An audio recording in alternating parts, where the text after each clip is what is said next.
Bonjour, ici Marjorie Barry-Villa. Et Guillaume Barry. Bienvenue à Pas sorti du bois.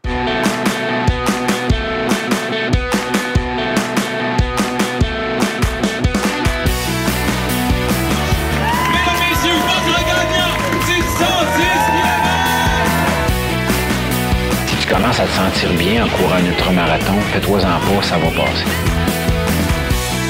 Grand champion du 125 km!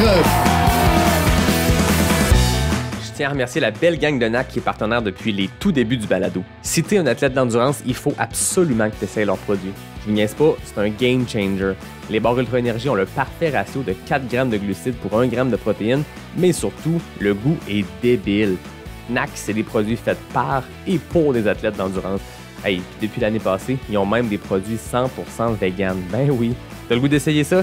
Va sur le nacbar.com, choisis les produits qui t'intéressent et entre le code promo pas sorti du bois pour obtenir 15% de rabais. PASSORTIDUBOIS. Merci NAC, puis je vous souhaite un bon épisode.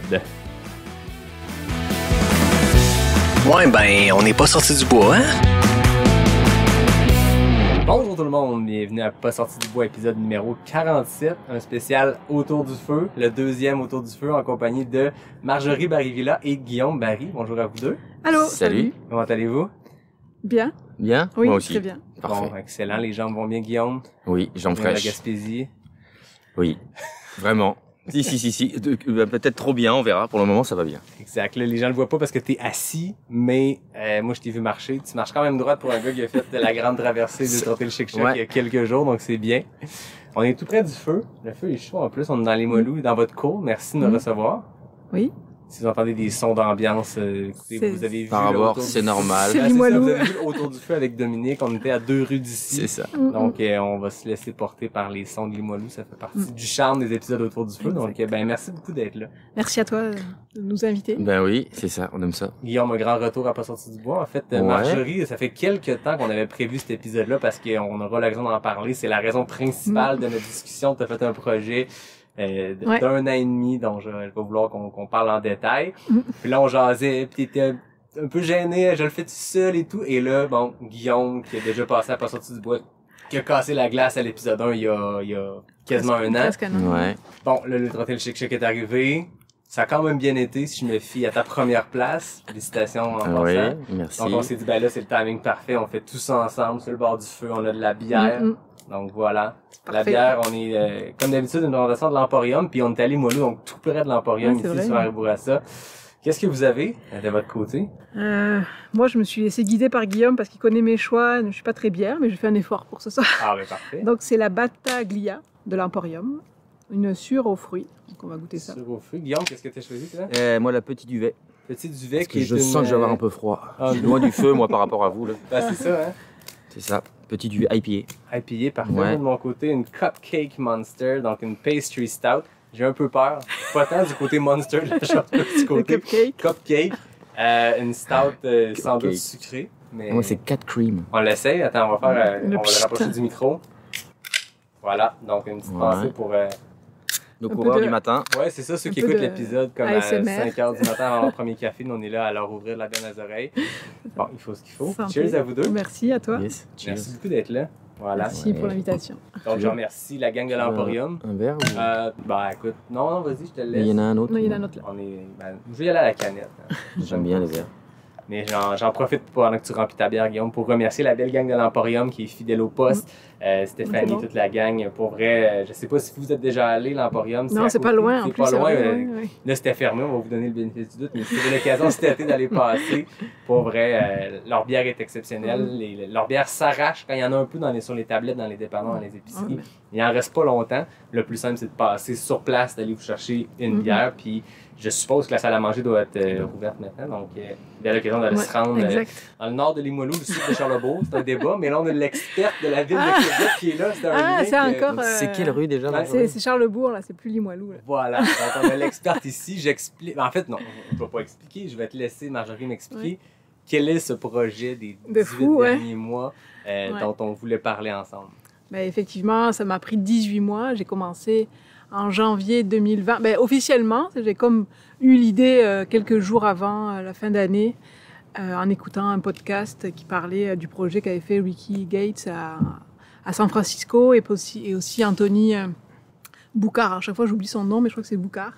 C'est un Français qui avait fait Paris, toutes les rues de Paris, je pense en 3 semaines, mais c'était énorme ce qu'il avait fait. Là, c'est un ultra-trailer aussi, mais il avait fait un peu de rue dans son projet. Et ça m'avait donné une idée de pourquoi pas essayer d'en faire. Mais au début, je me suis dit Limoilou peut-être. Puis bon, finalement, je me suis laissée emporter par le défi.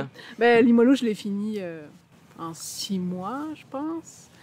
Puis donc après, j'ai agrandi et c'est ça, j'ai fini au 30 juin. Donc ça a pris 18 mois, mais j'avais mis une limite au 30 juin pour vraiment essayer. Donc les dernières semaines étaient assez intenses pour vraiment arriver à finir ça. Mais je suis bien contente de l'avoir fait, de l'avoir fini. Je comprends parce que le projet Every Single Street, ceux qui ne connaissent pas, allez voir, tapez sur Google Every Single Street. Si vous suivez des gens sur Strava, vous avez vu des gens tenter ces trucs-là. Moi, je te voyais aller, puis à un moment donné, j'ai juste eu le goût d'essayer. C'est un trip spécial, courir de route, puis faire des allers-retours, puis tenter d'essayer de prendre un bloc de rue, puis de tout faire. Puis on va parler c'était quoi tes méthodes. Mais c'est une mode c'est un mode de course, c'est un mode de course, disons, que Ricky Gates, le coureur américain, s'était mis à faire à San Francisco. Oui, c'est ça.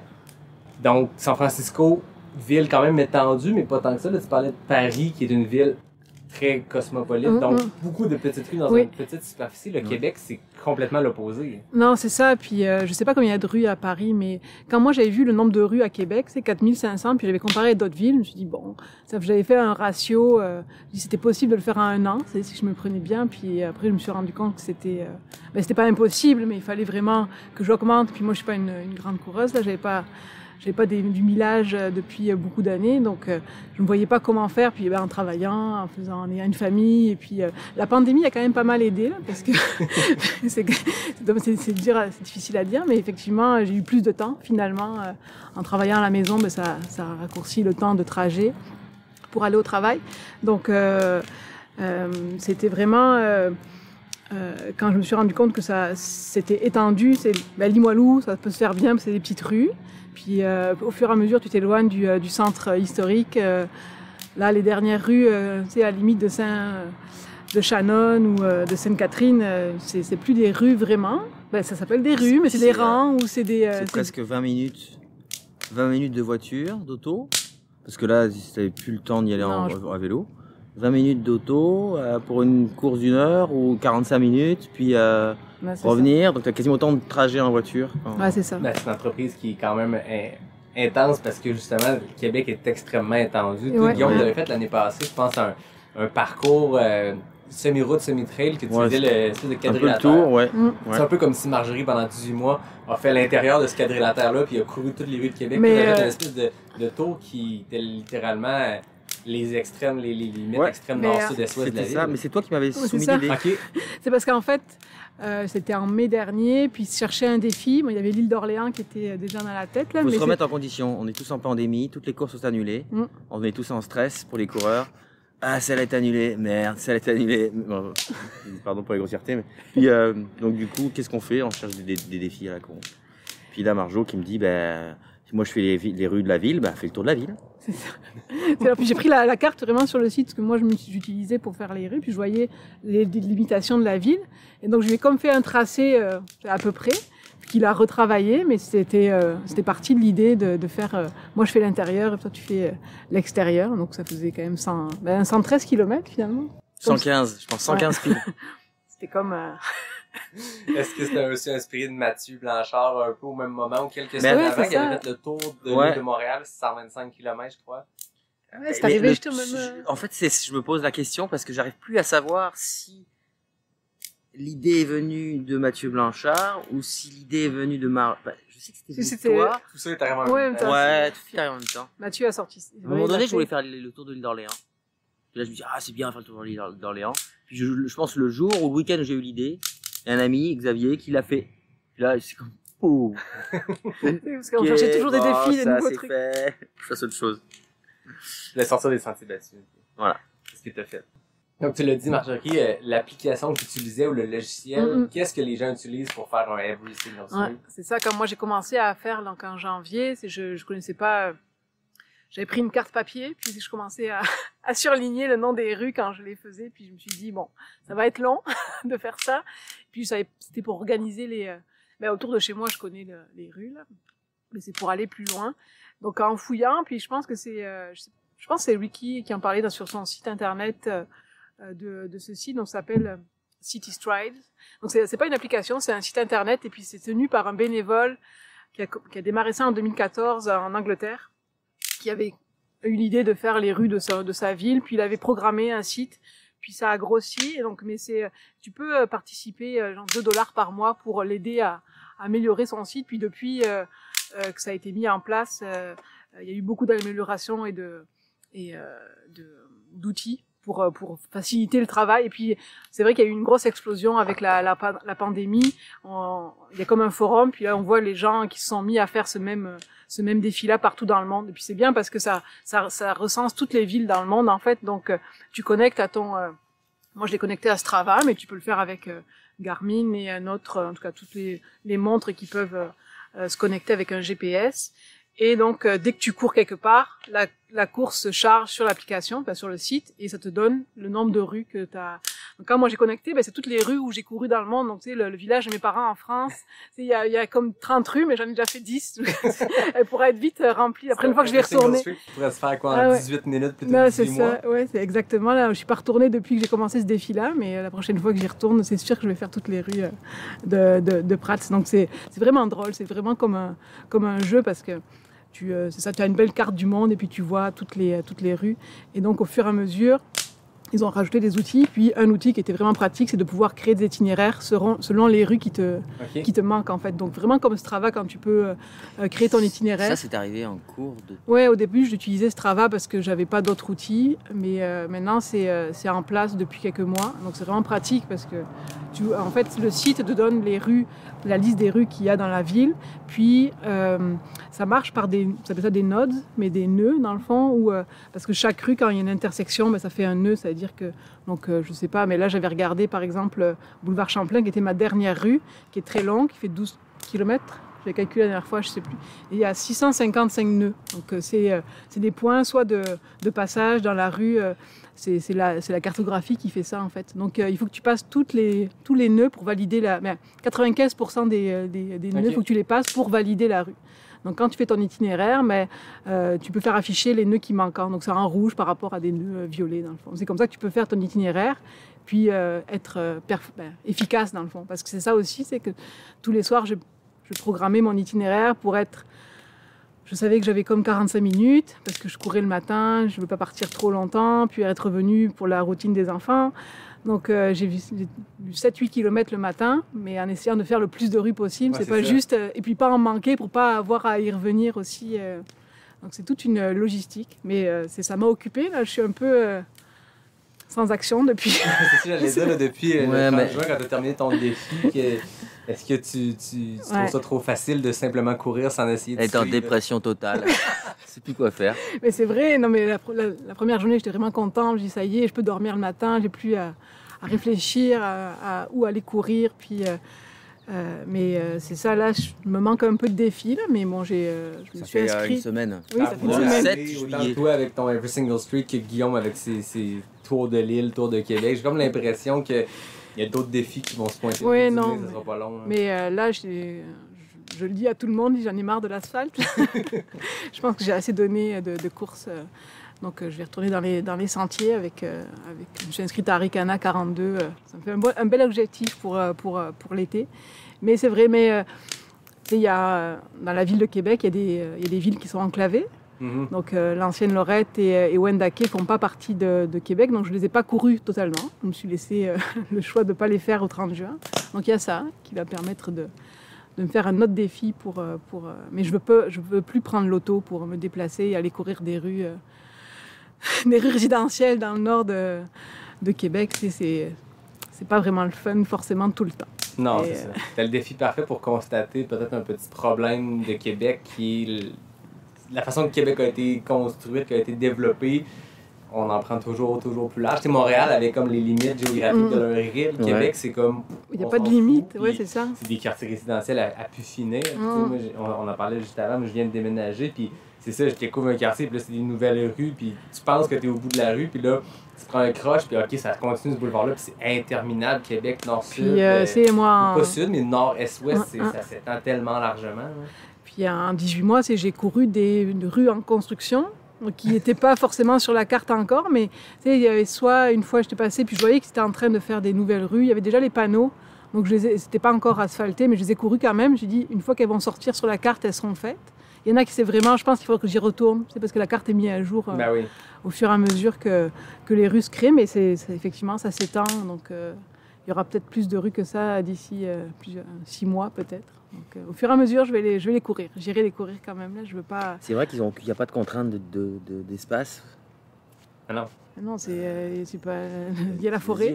En même temps, oui, il faudrait qu'il y ait une contrainte d'espace. Non, c'est ça. Il faut préserver des zones vertes qu'on peut, mais effectivement, il n'y a pas de contrainte à Québec. T'as le lac Beauport au nord, mais je suis dans ce coin-là, puis je me rends compte que entre les limites de Notre-Dame-des-Laurentides, Beauport, Charlebourg, puis le lac Beauport, il y a comme un superbe terrain de jeu qu'on ne veut pas qu'il ait été développé. Non. Regardez-nous là. Non. Je sais, Marjorie, aller faire un every single trail dans ce coin-là. C'est ça.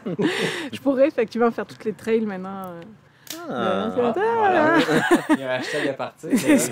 Ricky Gates le disait quand il a parti Every Single Street. Lui, c'était un projet personnel, parce que ceux qui ne connaissent pas Ricky Gates, c'est un coureur d'ultra, mais qui a fait des défis un peu de fou. Il a commencé avec un Every Single Street à San Francisco qui est devenu viral, qui est devenu un mouvement international.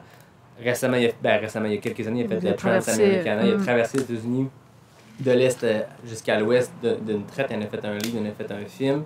Puis je me rappelle, je l'écoutais, il est passé au podcast. Je me rappelle pas si c'est celui de Ginger Runner Live ou de Dylan Bowman. Mais bref, il faisait la promo de Trans-Americana, mais il parlait d'Every Single Street. Puis comment c'est parti d'un un simple désir de je viens de déménager à San Francisco, je vais apprendre à connaître ma ville, courons toutes les rues.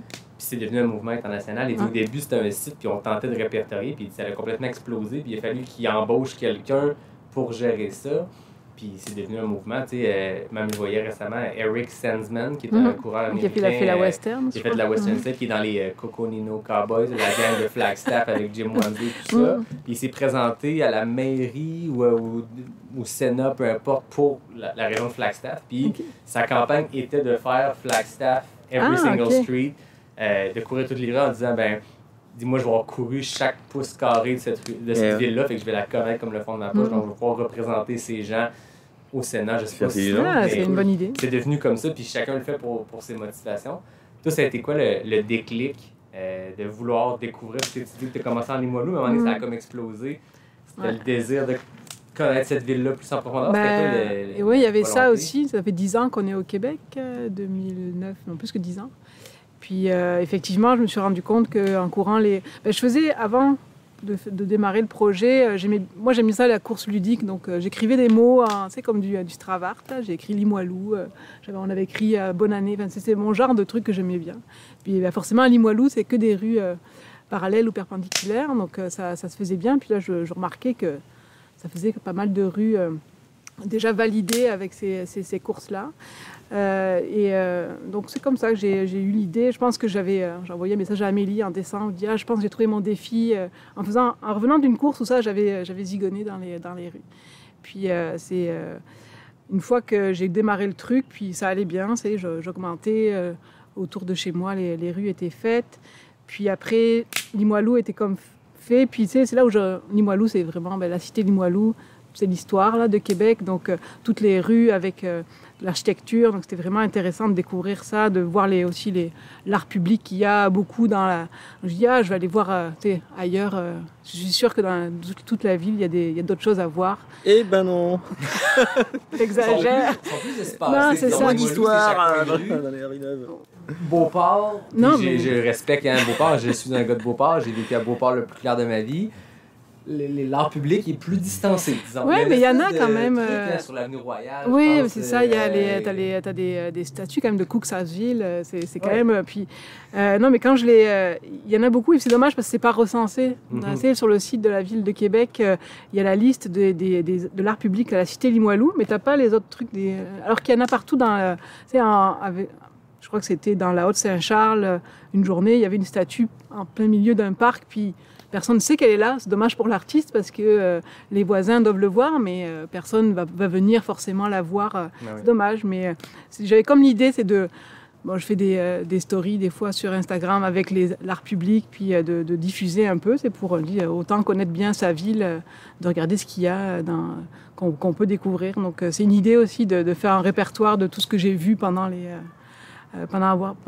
avoir couru toutes les rues. Puis Guillaume, il me dit, à chaque fois que je passe dans une rue, toi tu l'as déjà couru. Ouais, c'est ça qui est fou.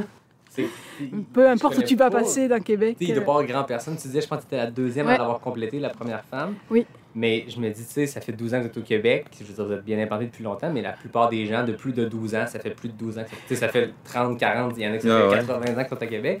Il y a quelque chose que tu as fait que très, très, très, très peu de personnes, je veux dire, à part toi, puis l'autre Simon, il y a personne qui a fait ça, toucher à chaque rue de la ville de Québec. Quelque chose de complètement fou là-dedans, de dire, tu connais ta ville comme... Oui, mais je me repère beaucoup mieux aussi. Tu sais, quand je me déplace en auto, je fais des recoupements, c'est que je faisais pas avant, parce que je dis, le boulevard Chauveau, il atterrit là. Alors que quand tu vas toujours les mêmes secteurs, tu fais pas les rapprochements avec les autres rues ou les autoroutes. Donc là, j'ai gagné ça. J'ai moins besoin de GPS maintenant. Là, j'arrive à me... C'est comme moins de GPS qu'on part avec la voiture. Hein. Ah, mais en plus, je lui dis à chaque fois... embouteillage, bon, ben Marjorie sait comment aller zigoner. 378 avenue Bellefeuille, pas de problème. Pas à ce point-là, mais c'est vrai que ça... Forcément, j'ai... Aussi en travaillant les itinéraires pour me rendre, parce qu'après Limoilou, c'est ça, je me déplaçais à vélo. C'est pour... limiter le nombre de kilomètres à la course parce que effectivement c'est courir 5 kilomètres de rues qui sont déjà faites. Quand tu fais un défi comme ça, c'est moins intéressant. Donc pour Beauport, Charlesbourg, j'allais à vélo, puis après je courais un certain nombre de kilomètres, puis je revenais. Après c'est devenu trop loin, là, la Haute-Saint-Charles. Pas le Bel-Air d'ici, c'est non, puis moi c'est ça. Je tourne et retour. C'est ça, et même si on peut prendre la piste les corridors cheminots qui traversent, c'est presque, j'en ai fait pas mal grâce à cette piste-là, c'est de rallier des coins de ville. Grâce à ça, mais ça reste que c'était trop loin pour moi après à la course ou à vélo. Là, j'étais pas assez. Ça prenait 2-3 heures. Là. J'ai pas souvent 2-3 heures de temps dans une journée, à part la fin de semaine. Il y a les contraintes, hein, vous avez 3 enfants, il y a le boulot. Oui, on a deux emplois à temps plein. Bon, Guillaume, c'est sûr qu'il a travaillé moins l'année dernière, ça laissait plus de temps à la vie familiale. On a eu une année tranquille à ce niveau-là, mais c'est ça. Il y a quand même d'autres contraintes. Après 18 mois comme ça, avoir parcouru ta ville entre décembre 2019 avant de commencer, puis aujourd'hui, qu'est-ce que tu as découvert sur ta ville? Qu'elle est très étendue, hein, on en a déjà parlé. Non, je pensais pas.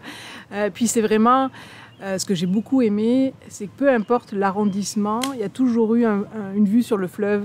J'ai toujours, pas à toutes les courses, mais il y a une grande majorité où le fleuve est toujours présent. Où qu'on soit dans la ville, on a quand même toujours une vue sur le fleuve. Puis ça, c'est quand tu arrives le matin, tu as le lever du soleil sur le fleuve Saint-Laurent. C'est toujours je pensais pas que rendu à fin fond peut-être de Val-Bélain, peut-être j'exagère, mais il y a des endroits, vraiment, je pensais pas voir le fleuve ou l'île d'Orléans. Je me suis retrouvée dans des rues de Beauport que je pensais pas, qui ont rien d'extraordinaire, mais qui ont une petite vue sur l'île d'Orléans ou le pont. Puis là, tu te dis, quand même, ça fait... Tu te lèves le matin, tu ouvres ta fenêtre, puis tu vois... La route de l'aéroport aussi, c'est pas une route qu'on prend souvent, parce que forcément, il n'y a pas grand-chose à part les grands terrains pour l'aéroport, mais ça monte un peu, donc tu as des beaux levers de soleil quand il va assez tôt le matin. Donc c'est vraiment une belle ville, puis très, très différente. Tu sais, la cité Limoilou, tu as des petites rues, des ruelles qui ressemblent un peu à l'Europe, c'est ce que je connais, qu'on pourrait trouver en France. Puis des rangs avec des écuries et des chevaux. Donc on a un peu de tout dans une grande ville. Donc c'était vraiment beau à voir. Là j'essaye tout le monde me demande, t'as fait un top 10 de tes rues préférées ou des plus moches, là, mais... là, j'essaye de me rappeler aussi de ce que j'ai vu de plus beau. C'est difficile parce que des fois, j'étais dans mon mood aussi. Là. Oui. Puis j'écoute beaucoup de podcasts, donc je regardais pas forcément la rue ou le nom de rue. Je m'attardais plus à des éléments. C'est soit une maison qui était un peu typique, que je prenais en photo, ou les plaques. C'est ça que j'allais dire. Moi, j'aimais te suivre parce qu'il y avait les rues, il y avait les quartiers que tu faisais et tout, mais il y avait aussi...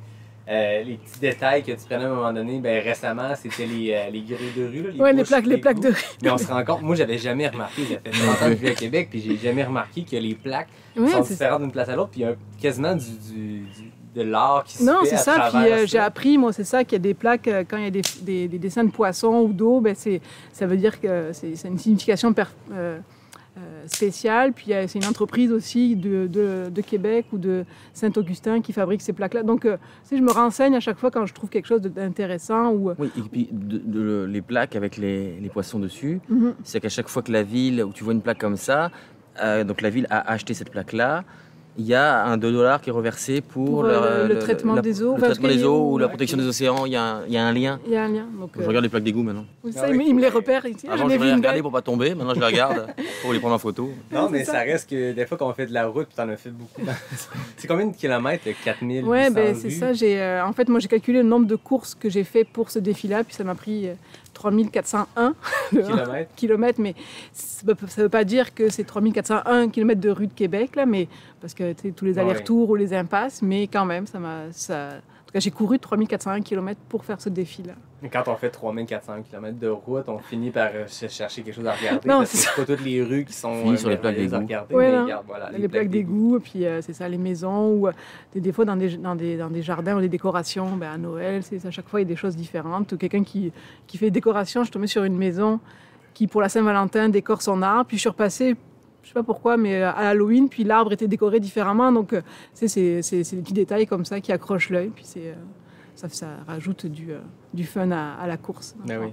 Est-ce qu'il y a un quartier ou un coin, une rue qui t'a surprise ou un coin que tu es tombé en amour avec un endroit que tu t'y attendais pas, que tu partais faire ta run normale du matin de route, puis tu es tombé sur quelque chose, puis tu as fait « OK, wow, ce coin-là ». Ouais, c'est difficile.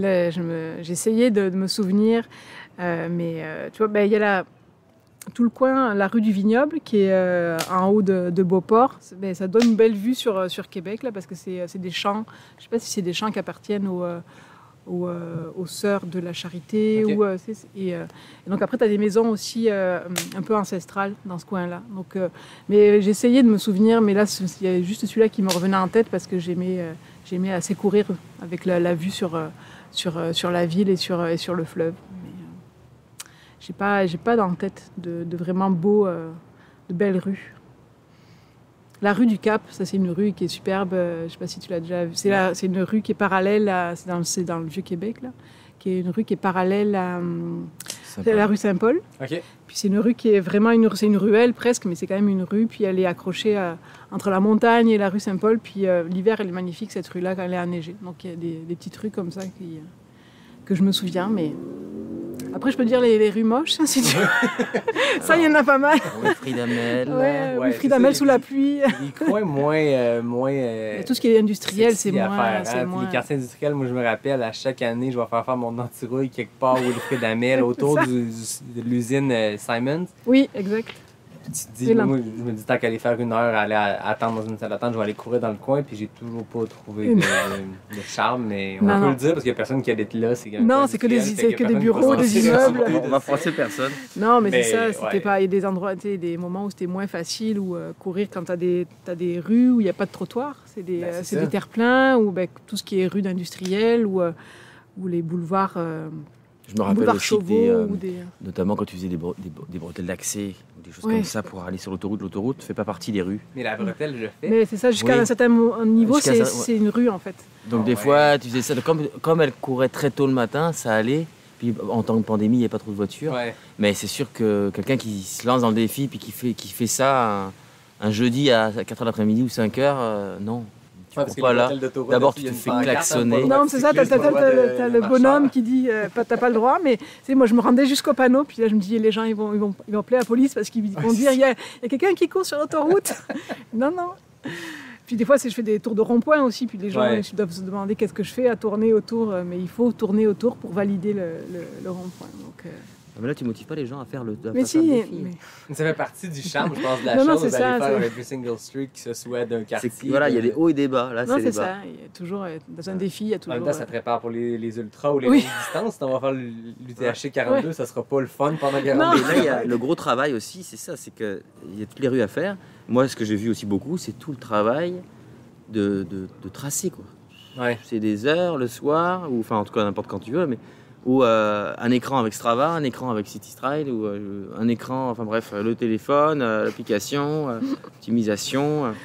Ouais, puis j'expert de la cartographie. Là. Ouais. Pendant que je dormais devant Netflix, elle était en train de faire mes cartes et mes tracés.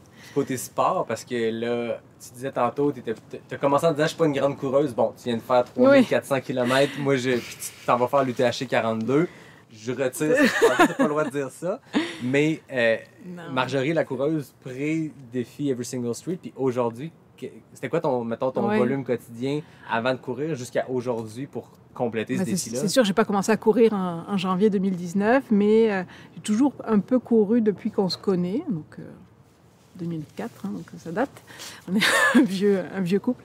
Mais lui, il courait des marathons avant de se mettre dans l'ultra, donc j'ai toujours un peu couru, mais pas vraiment, avec des phases, puis avec les grossesses et tout, j'ai essayé après, mais dans le fond, j'ai beaucoup commencé à courir en 2019. Je sais pas, il y a eu comme un déclic qui s'est fait au printemps 2019. Je pense que c'est un lien aussi quand toi, tu as couru plus de trail, on a rencontré Guillaume a rencontré les Cute. On a eu comme une nouvelle... Une communauté qui s'est créée, qu'on n'avait pas. On a rencontré des nouvelles personnes. Moi, j'ai rencontré Amélie qui m'a initiée à la trail. J'ai participé au Cute aussi, puis je sais pas. Donc là, je me sentais que je pouvais augmenter ma course et que ça allait bien. Je me blessais pas. Et puis, j'étais toujours pas du tout dans le... Tu t'es retrouvé aussi. Tu t'es retrouvé dans d'autres personnes. Oui. Qui étaient peut-être dans la même situation que toi et qui, eux... Voilà. Tu sais, qu'on courait pour le plaisir, puis... Une vie sociale à travers la course, le sport. Ouais, que c'était pas juste je vais courir parce qu'il faut que je m'entretienne ou parce que non, sinon... c'est ça, c'était autre chose. On a découvert, c'est ça, une belle communauté. Et donc, c'est ça, j'ai augmenté au fur et à mesure. Puis, j'étais pas du tout dans l'idée d'augmenter mon pace ou à l'allure. C'était pas... Mais je m'entraînais quand même pour le semi-marathon de Québec. Donc, Guillaume m'avait fait un petit plan d'entraînement. Donc, c'est ça, ça a augmenté mon volume au fur et à mesure. Puis, arrivé fin 2019, où je me suis dit, je vais me lancer dans un défi qui n'a pas d'allure. Mais c'est ça, j'étais partie quand même avec une petite base de course. C'est sûr que là, tout le monde me dit, ben là, t'es pas une petite coureuse, mais j'essaie d'avoir un volume de 60 km par semaine pour le défi, parce que je me rendais compte que c'est ça qu'il fallait avoir pour arriver à la fin, au 30 juin. Donc j'ai augmenté graduellement le millage, mais toujours à mon allure. C'est ce que... Quand je finissais une course de rue, je regardais jamais... je sais que j'allais faire 8 km parce que le tracé me donnait 8 km, mais c'est pas le nombre d'allures que j'avais fait. Moi, c'est le nombre de rues, combien j'avais validé de rues. C'était le truc le plus important que je voulais savoir. C'est parce que je suis pas du tout dans la performance comme...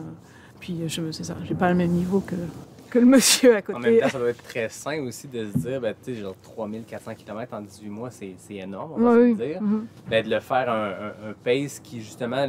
L'objectif n'est pas de le descendre, de faire des intervalles, de pousser à la limite de se repousser, parce que je pense que de se repousser en entraînement, oui, ça peut faire qu'on augmente notre forme physique, ça fait qu'on augmente notre vitesse moyenne, mais ça a aussi des impacts négatifs de pousser au quotidien à l'entraînement, alors que là, tu as fait un 18 mois de gros volume, de gros millage, un pace... C'est très le pace du bonheur. Ben, c'est ça. On peut reprendre. La beau-part puis on regarde le fleuve. Non, c'est ça. Mais j'ai l'impression que c'est la façon peut-être la plus saine d'augmenter son volume. Ouais, ou de se mettre à la course. Parce que c'est souvent ce qui peut arriver à vouloir augmenter ton pace, faire des machins, c'est à t'écœurer et puis à te dire à chaque fois que tu sors d'appréhender presque. Oui, non, c'est déjà arrivé, moi, dans une situation où... pas envie de faire un entraînement. Pourquoi est-ce que je vais me claquer du tempo alors que j'ai pas envie c'est vrai que voilà, c'est bien ça, je trouve, de le voir de ce côté-là, parce qu'on n'est pas payé à faire ça. Non. Oui, non, c'est ça, je suis pas une sportrice professionnelle, donc c'est juste pour le plaisir. Puis là, c'est sûr que là, je vois que mon millage baissait depuis 2 semaines, mais c'est ça, je vais remonter, puis prendre ça tranquille avec des nouveaux défis, mais... faut que je retrouve.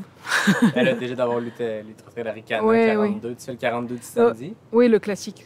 Toi, tu fais les deux. Hein? Oui, mais tu fais les deux, puis après tu fais le Bromont, c'est pas ça?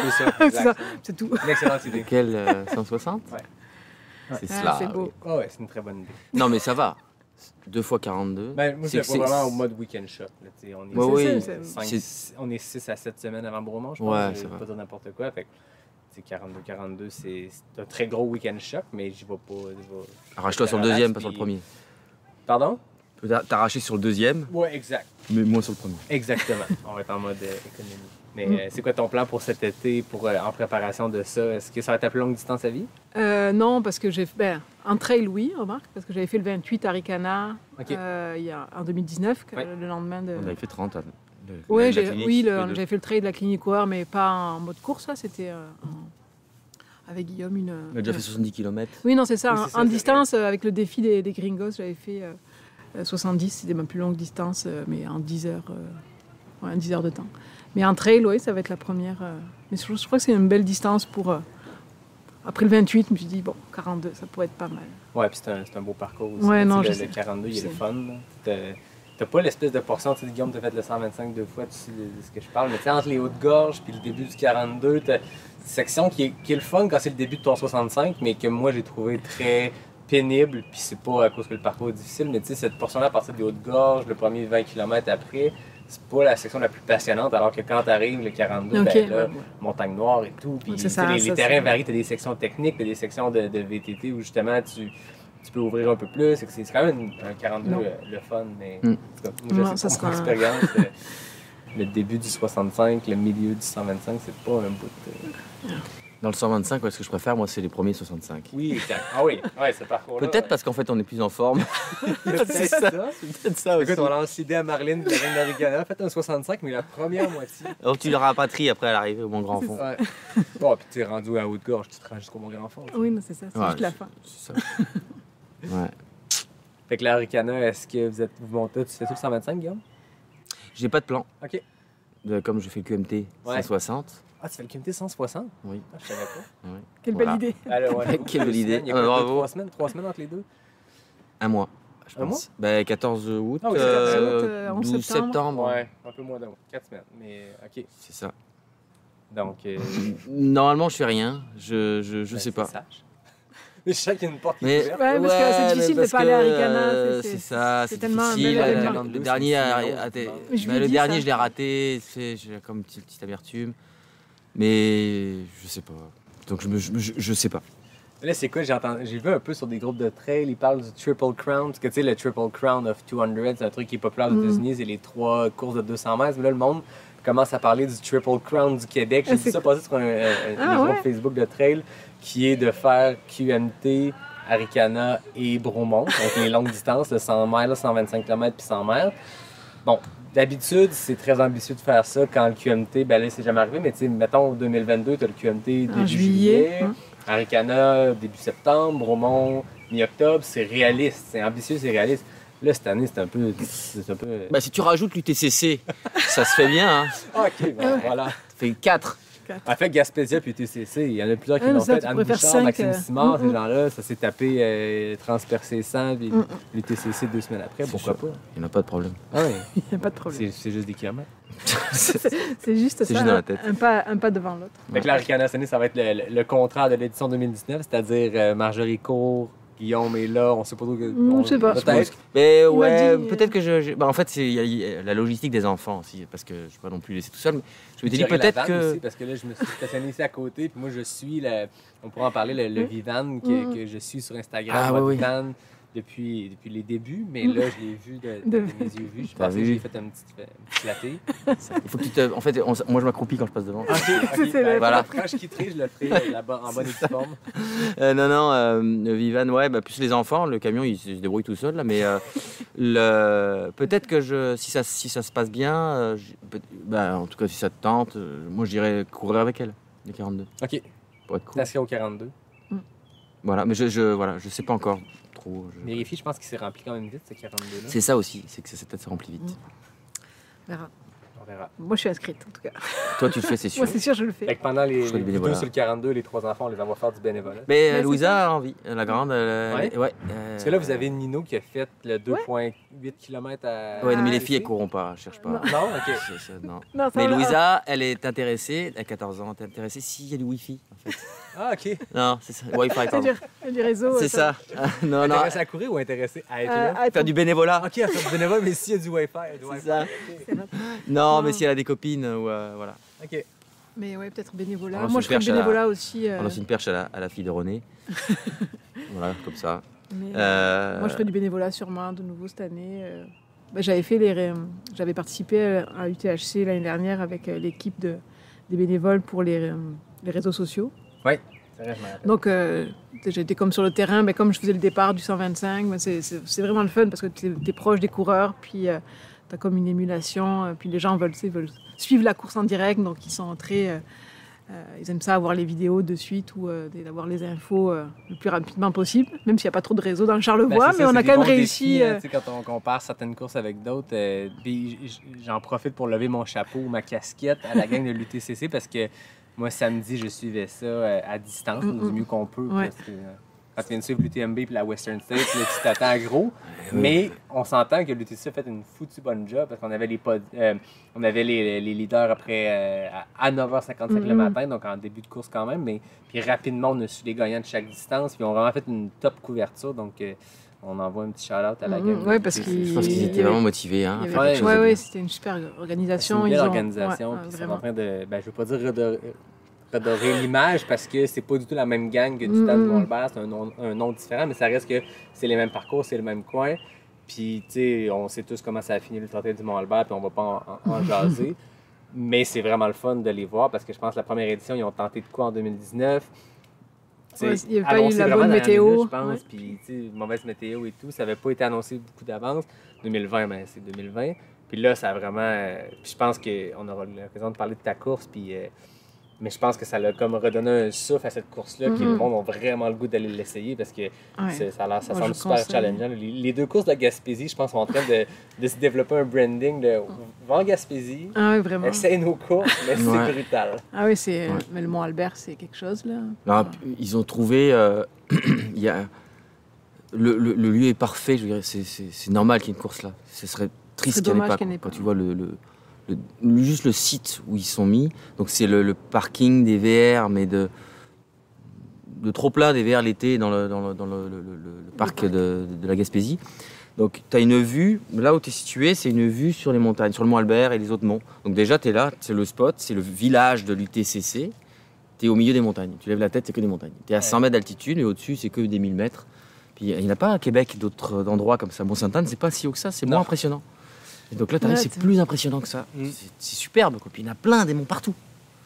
Et puis là, tu es à côté du centre du parc national, donc tu as le centre des services, tu as plein de petits trucs possibles. C'est génial, franchement, c'est génial. Je leur souhaite vraiment, et je pense qu'ils ont tout fait pour que ça réussisse. Ça réussira. Oui, j'en suis convaincu. Puis je pense que les échos qu'on a eus, ceux qui étaient là semblent avoir tous vécu une expérience de fou. Puis ceux qui n'étaient pas là se mordent un peu les doigts de pas être là, j'ai l'impression. Dominique m'avait envoyé un petit message. Moi, je parlais avec la communauté de Rennes, je veux dire, on se parle tous tout le temps. Puis le monde suivait ça, puis le monde avait l'air de se dire « Merde, pourquoi je suis pas là? » L'année prochaine. L'année prochaine. Là, on parlait du Triple Crown de deuxième moitié de saison, mais là, y a-t-il quelque chose à faire avec le 100 miles du Gaspésia, puis le 113K du TCC? Il y a un branding à nommer que ça, le doublé gaspésien. Jean-François Tapp, Éric Lévesque, je vous lance la balle. C'est ça. Donne le copyright de ça. C'est 2 semaines. Je dis rien. À 2 semaines d'écart. Là, cette année, c'était 2 semaines, 3 semaines. C'était 2 semaines. Mais après, c'est ça, ils vont trouver des dates après, parce qu'il y a la QMT aussi qui va revenir début juillet. Ils sont intelligents, ils vont s'organiser. Exact, on leur laisse. On leur laisse. Mais avant de parler de ton 113 km, ta grande traversée, Nino, comment a été son 2 points quelques kilomètres? Nino, c'est votre fils de... Il a 8 ans. 8 ans. Il pourrait faire peut-être plus même, hein. Mais c'est pas tellement l'effort qui est important. En fait, c'est que moi, j'ai jamais poussé les enfants à faire...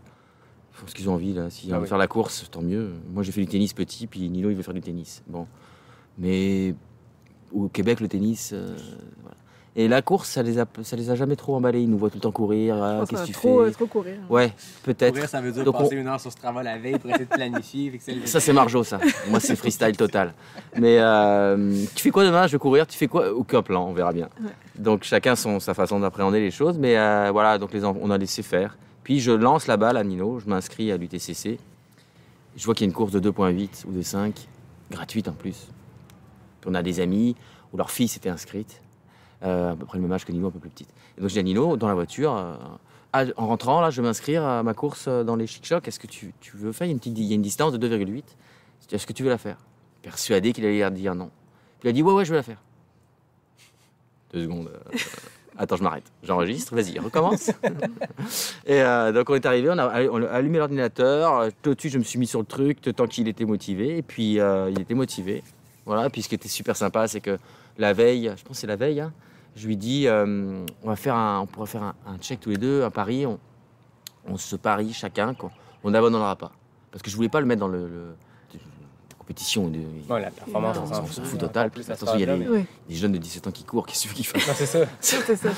C'était gratuit, donc tu avais un peu de tout. Ouais, mais il n'y avait pas. En fait, en bas de 17, c'est gratuit, au-dessus, c'est payant. Je crois que c'était ça le concept. Donc, il y avait des adultes et des jeunes, des ados. Puis, oui, puis tu as inculqué que si il faut que tu gagnes, sinon tu es un perdant. Non, c'est ça. Voilà. Parce que la première chose qu'il me dit, c'est qu'est-ce que je vais gagner? Qu'est-ce que je gagne si j'arrive premier? Un truc comme ça. Je fais non, mais tu vas arriver premier. C'est parce que tu vas pas arriver premier souvent. Je pense que courir, ça veut dire arriver premier, mais non. Je dis, si tu gagnes, si tu arrives au bout. Donc on l'a fait un check en disant, écoute, tu t'abandonneras pas, puis je n'abandonnerai pas.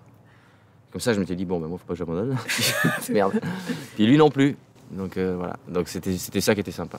Mais parlant de ne pas abandonner, avant qu'on rentre dans le succès de ton UTCC, j'aimerais quand même revenir sur ton UTHC, Ultra Trail Arikana 2020. Parce que l'épisode 1, on était comme 2 semaines avant la course, tu étais le champion en titre, on avait jasé, puis 2020, ça s'est pas passé comme tu voulais. Ouais. Je me rappelle que le soir même ou le lendemain, quand j'ai fini ma course, j'ouvre Instagram parce que je suis démoli, je suis pas capable de bouger, puis je m'endors pas, fait que, bref.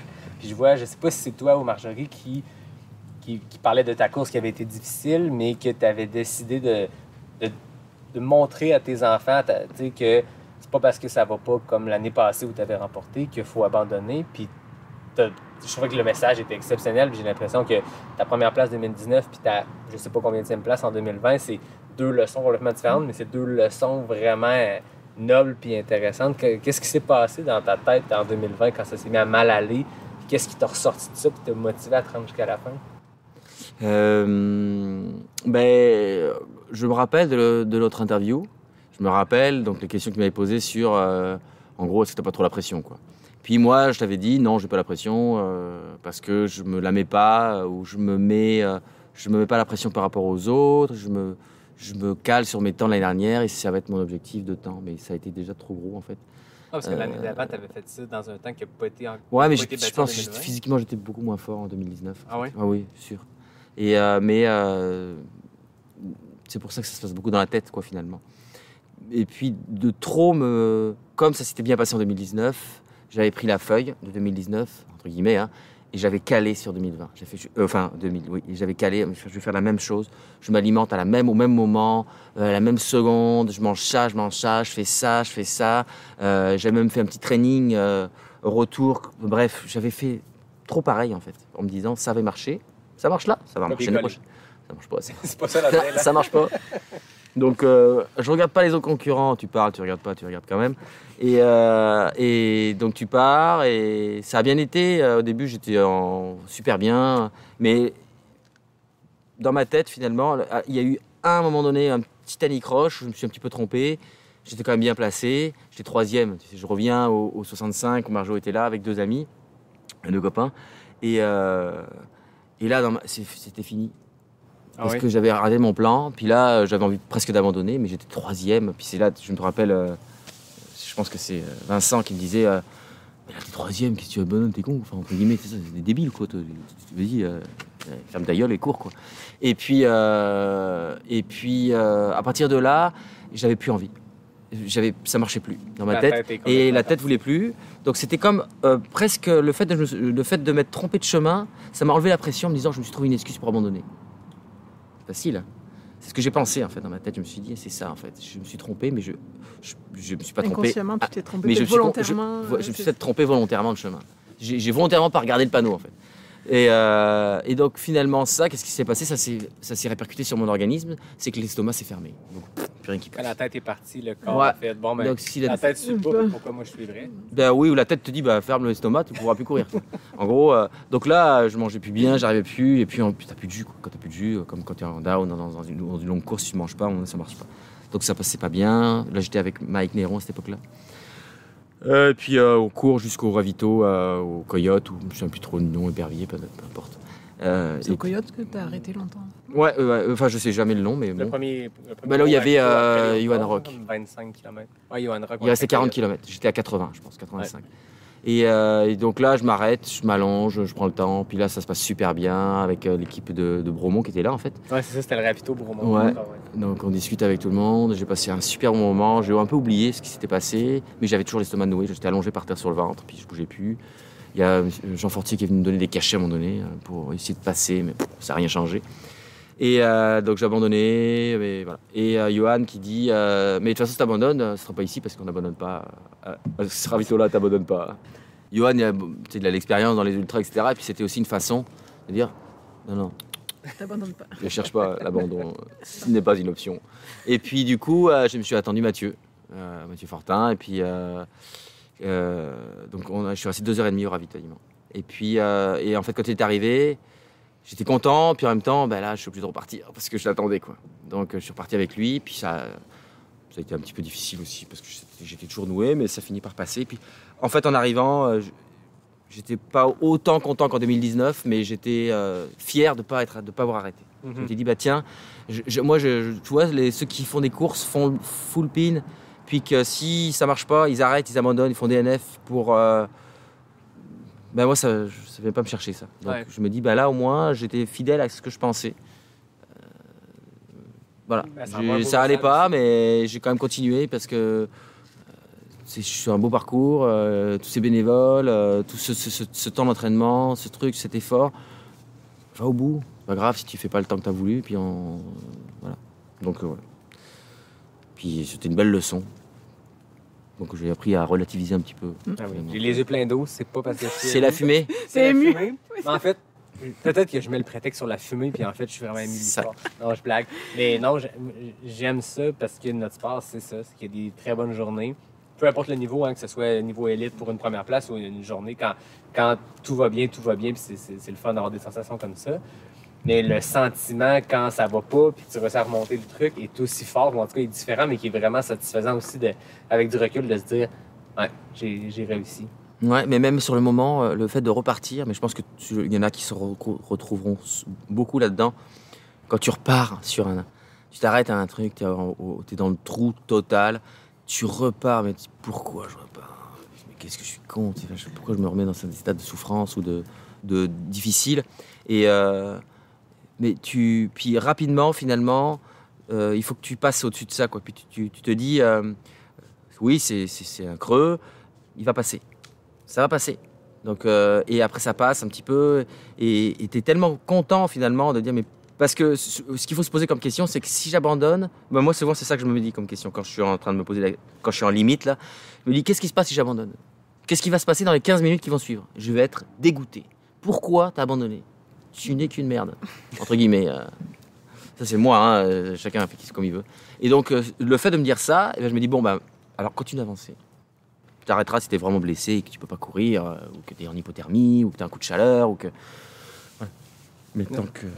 Ça reste qu'on a un sport qui permet de faire ça. Tu n'es pas obligé d'abandonner du moment que tu décides. Tu peux te dire, OK, je suis dans le creux, ça va mal. Je vais m'asseoir 15 minutes sur une roche, puis je vais penser à autre chose, puis laisser les choses se replacer, puis retenter. Dans ton cas, ça a pris 2h30, mais on a un sport qui permet ça. Ouais. Et puis j'ai passé un moment que j'aurais jamais passé entouré des bénévoles. C'était super au ravito. On a discuté, ils étaient là, ils avaient zéro pression, ils étaient là super cool, et la bouffe partout. Ils sont là, ils ont la bière, bon pas nous là, mais voilà. Puis même de finir avec Mathieu, ça devait être le fun aussi. C'est génial. Parce que moi je me rappelle, en 2019, j'étais dans le même chalet avec Mathieu, avec Jasmin, avec Dom, qui était plus mon ami à ce moment-là, puis je connaissais moins Jasmin, Mathieu et tout ça. Puis je me rappelle que Dom est arrivé, puis Mathieu avait couru quasiment l'entièreté du parcours ensemble. Puis Dom me disait à quel point Mathieu est un bout en train, puis à quel point ça lui a fait du bien, lui, comme coureur, d'avoir un Mathieu qui est comme tout le temps dans le positif. Fait que même toi, ça devait être trippant aussi de dire, je switch mon focus. Il n'était pas tout le temps dans le positif, là, je me rappelle, il y avait des petits problèmes de frottement. Mais bon, moi, c'était pareil aussi, donc... Entre amis, ça devait être cool aussi. Oui, non, c'était ça. Et puis ce qui est bien, c'est que Mathieu et René, c'est un peu deux personnages que j'y pense souvent quand je suis dans des moments difficiles parce que ils ont je sais pas, où ils dégagent quelque chose. Quand tu cours avec eux, t'as l'impression que la course, c'est tout le temps du bonheur, en fait. Parce qu'ils ont tout le temps, ils dégagent sur quelque chose de positif. Ouais. Même quand ils le montrent pas, qu'ils sont faibles ou qu'ils sont mal ou quoi. Et ça, c'est très fort et ça vient nous chercher quand on est dans des moments difficiles. On pense à ce genre de. Moi, je sais que je pense à eux. Souvent, je me dis, ouais, mais tu vois là, lui, c'est sûr qu'il passerait au-dessus de ça. Donc, continue. Ouais. Donc, courir c'était vraiment sympa de courir avec lui. Moi, à la fin, ça allait mieux. Le ventre était défait. Donc, j'étais plus en forme que lui finalement. Je m'étais reposé 2h30. Ça, il n'a pas eu ce. Mais et puis, je m'étais retiré de la pression. Donc, voilà, ça allait beaucoup mieux. Ouais, puis c'est des gars qui ont de l'expérience. Puis, tu sais, moi, j'ai vu René en Gaspésie, à Percé, Gaspésia, puis il a complété son 160 km. Le sourire, avec le sourire du début à la fin de ce qu'il disait. Moi, les 2 fois que je l'ai croisé, il avait le sourire. Puis même moi, j'y ai dit le lendemain. Tu sais, moi, j'étais sur le 100 km, lui sur le 160. Fait que je fais 2 fois la boucle, il a fait 3, mais on part pas du même coin. Fait que j'ai croisé Dom et lui sur mon allée, puis eux sur leur première allée. Puis ensuite, j'ai recroisé René à un moment où j'étais dans le pire des creux, puis que moi j'abandonnais le ravito suivant, c'était définitif dans ma tête. Ouais. Je veux dire, j'ai pas abandonné au midpoint parce que je me disais c'est trop facile d'abandonner ici. Le parcours est fait pour abandonner à mi-parcours parce que tu arrives à coin d'immense, tout le monde est là. Là tu repars sur tes pas. Mais moi j'étais convaincu que le ravito suivant c'était fini, puis je remontais pas beaucoup la pente, puis j'ai croisé René, puis tu sais j'ai dit il s'est rien passé dans cette conversation-là, il m'a pas fait un speech motivationnel mais juste de jaser avec puis de le voir lui sur un 160. Il fait le tiers, 35% de plus de distance que moi. Il a le sourire aux lèvres, on s'est arrêté, on a jasé sur le bord d'un pont pendant 5 minutes. On est reparti, je me suis craqué en me disant, ben lui, il reste à aller faire une partie et revenir sur ses pas puis revenir. Moi, il me reste à revenir, j'ai déjà une partie du retour de fait. Arrête de chialer, puis vas-y. Puis ça a été mon moment, puis j'ai dit le lendemain, puis il m'a comme répondu, ben je sais pas ce que j'ai fait, je me rappelle pas, mais juste de le voir dans ce mood-là qui était. Tout était aligné, sa course allait comme il voulait, il était positif, il était tout seul dans le bois, il y avait pas de coureur 2 heures avant lui, 2 heures après lui, il était juste là dans le moment, puis il avait du fun, ça m'a comme recrinqué d'avoir cette attitude-là. Ouais, mais c'est fou comme il est extrêmement organisé. Hein. Enfin, Voilà, c'est René. Ouais. C'est René, c'est le roi. Le résultat est là aussi, hein. Il a fait sa course dans ses paces, dans ses objectifs, avec sa stratégie nutritionnelle, sa stratégie, puis il a fini 3e, puis on se rappelle qu'il y a 4 personnes qui l'ont terminé. C'est ça qui est impressionnant. Quoi. Ouais. Ça aussi. Hein. Parlons de l'Ultra Trail des Chic-Chocs, vous y étiez la semaine passée. Au moment que l'épisode va paraître, ça va faire déjà 2 ou 3 semaines de cet événement-là, mais là, on est tout frais. Comment a été votre fin de semaine dans les Chic-Chocs? C'était magnifique. On est parti 4 jours. On est parti jeudi matin. On a fait une nuit à Rimouski, en passant super nuit. Bref. Super ville, je veux dire. Et puis avec des copains qui étaient en van aussi, Manu et Clémentine, et leurs enfants. Manu courait le 160, le 42. Et dis donc, elle est forte la bière. Hein. Non, je rigole. Manu courait le 42. Et donc, petit week-end. Moi, j'étais bénévole. Il a fait beau. Ouais. Super organisation, vraiment, pour les bénévoles. Moi, je faisais bénévole à l'enregistrement, vérification des sacs, et le vendredi et le dimanche pour les dossards. Et super équipe, non, vraiment. Puis, vraiment, même là, il y a eu le sondage d'après-course qu'il faut remplir pour les bénévoles. Puis, toute la documentation qu'on a reçue avant, les informations pour les bénévoles, c'était super bien fait, vraiment, pour une première vraie édition, dans le fond, parce que moi, on n'était pas là en 2019, mais non, vraiment... Moi, j'ai déjà fait bénévole à Arikana, puis c'est de ce genre-là d'événements. Arikana, ça fait 10 ans qu'ils sont là, donc c'est rodé, puis c'est beaucoup plus gros là. Il n'y avait pas grand monde hein, sur le village, mais bon, c'est à cause de la pandémie. Aussi, il y a ça. Ils ont dû réduire le nombre de participants aussi, mais le village, c'est super bien organisé. Non, vraiment, super moment. Puis on dormait sur le site avec le van, donc c'était encore mieux pour l'organisation avec les familles, les enfants. Ils étaient dans le village, puis ils promenaient le chien d'Éric. Oui. Et voilà, c'est ça. On se retrouve une job voilà, donc bon. pour la fin de semaine. Après, comme d'habitude, en tout cas de mon côté, c'est toujours un peu le stress. Dans les grandes courses, la semaine, ça va, tu cours pas trop. Moi, j'avais 3 semaines, j'avais des bobos qui traînaient. Ici, à l'intérieur du mollet, en haut, là, les petites tensions. Talon d'Achille, bon, c'est toujours des trucs qui... Mais après, je me dis, bon... celui qui court pas et qui force pas dans les entraînements, il n'a pas de bobos. Donc c'est normal d'avoir des bobos. Ça fait 3 semaines que j'essaie de les quantifier ou de les réduire, de faire attention. J'ai slacké, vraiment j'ai pris... j'aurais jamais... C'est la première fois que je fais ça, j'y vais vraiment mollo. J'ai juste fait une semaine quand même beaucoup de dénivelé. Là j'ai fait genre 6000 ou 7000 en une semaine, mais sans intensité, sans rien. Et puis la semaine d'avant, plus rien, plus de course. Enfin si, de la course, mais très peu. Ouais. Et puis, je le savais, j'étais déjà parti à Ricana en 2019, j'avais un bobo. Donc, j'ai gagné. Donc, je me suis dit, bon, on a tous des bobos. De toute façon, à un moment donné, t'es tellement craqué que tu sens plus rien. Bah, c'est ça. Donc, ouais, faut pas non plus s'enflammer trop quand on a des bobos, on se pose des questions. Mais... Donc, un peu stressé, on dort un peu mal la veille. Départ, le soir, on discute avec donc, le mari de Marline. Ils étaient tous à la bière. Donc, moi, je fais une semaine sans alcool quand même, j'essaye. Puis... on dort mal, on se réveille à minuit en pensant qu'il est 3h du mat, on se rendort, on se réveille à 1h30 en pensant qu'on a loupé le réveil, et il reste encore 1h30 de sommeil, on est content. Et puis là on se réveille, 2h54, 6 minutes avant le réveil, oh putain, faut que je me lève, merde.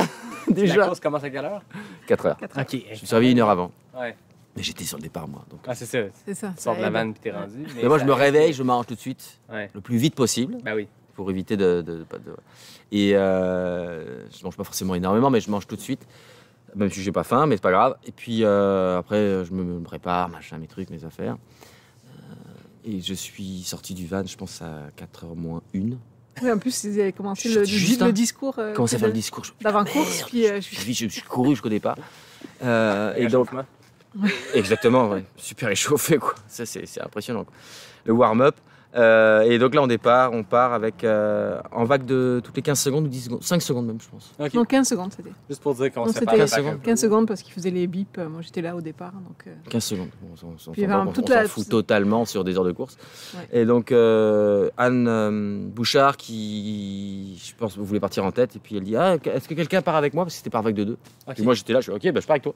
Donc je suis parti en premier avec Anne. Fait que la première vague a été la vague victorieuse parce qu'on se rappelle qu'Anne Bouchard a remporté. Oui, Guillaume Barry a remporté. C'est ça. Et donc on part. Derrière, il y avait... Nick et Mike étaient derrière. Non, derrière moi, c'était celui qui a fait la course à relais. Ah oui, c'est vrai qu'il y avait des courses par équipe. Mais le premier, je ne sais plus comment il s'appelle. Les Boisvert, Mathieu Bois... bref, peu importe. On part, voilà. Donc là, c'est montée du Mont-Albert, 6 km de montée, 1000 mètres de dénivelé, en gros 910 mètres de dénivelé. Ça commence fort. Ouais, mais pas de cailloux. Bien roulant. Donc facile, easy. Ouais. Donc non, ouais, ça va bien. Non, ça va bien. Écoute, ça va super bien. Mike me rattrape, Mike Nero me rattrape. On court un peu ensemble, il me passe devant. Il accélère un peu, il passe devant. Moi, je reste plus cool. Je le garde à l'œil, là, au loin, mais je n'accélère pas plus que ça. Puis finalement, je le rattrape en haut du Mont-Albert, dans la descente. Et puis, on court ensemble les 20 premiers kilomètres. Tout va bien, normal. Les jambes, ça va bien, correct. Il fait beau, on discute, on regarde les paysages, magnifiques. Au premier ravito, on s'arrête. Enfin, Mike s'arrête. Moi, je me serais presque pas arrêté. Puis il s'arrête. Je suis bon... On va prendre le temps, on s'arrête. Bah oui. Je m'arrête, on remplit les gourdes, machin. On repart. Et puis après la première montée, là, je passe devant, mais vraiment sans le vouloir. Moi, j'étais à gauche, on courait chacun à mi-hauteur. Puis le sentier partait à gauche, donc c'est moi qui pars en premier puisque j'étais à gauche. Et dans la montée, je monte, mais je le perds sans m'en rendre compte, quasiment. Je sentais qu'il était plus derrière moi, mais et puis finalement, je l'ai dépassé un petit peu comme ça. Sauf qu'il y en avait un qui était devant nous, mais qui était loin devant nous.